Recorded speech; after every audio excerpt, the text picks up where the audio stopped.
heat. It's now been burning for 4 days and still no containment. A lot of concern here. A state of emergency has been declared by the governor. Let's go live to Eyewitness News reporter Eric Resendiz. He's joining us from Highland this morning with more on this developing fire. Eric.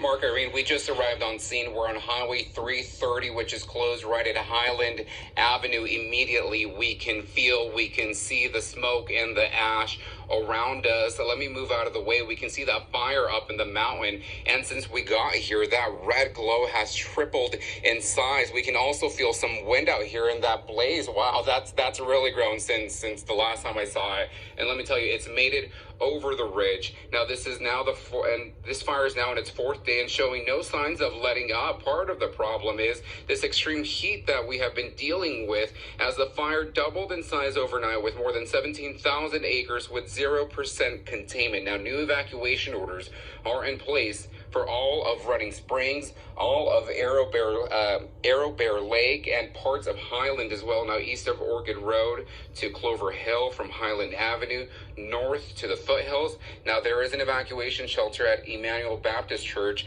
on Baseline Street in Highland, and an animal evacuation shelter over at DeVore Animal Shelter in San Bernardino. Now this is new video from overnight. More than 8,700 structures threatened. Last night, Governor Gavin Newsom declaring a state of emergency to help free up resources to help crews battle this intense firefight. At least 600 firefighters out here trying to get a handle on this blaze.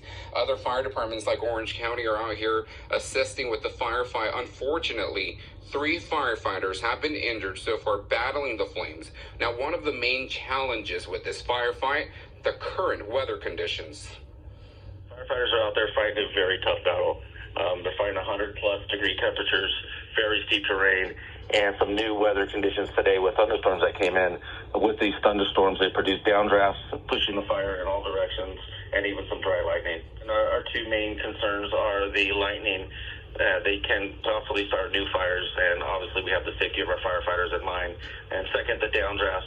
They produce winds that come in and push the fire in all directions and are impossible to predict what direction it's going to go in. Our number one concern is the safety of the public.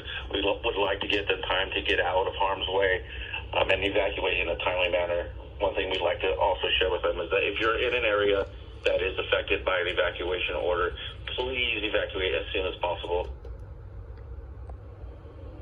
Thousands of people are being forced to evacuate overnight. People were seen scrambling, trying to leave the area, in some cases taking hours to get down the mountain. At least one gas station with a line as drivers were trying to fuel up before they left town. Back out here live again, we can smell, we can see the ash and the smoke. There's a haze over the city.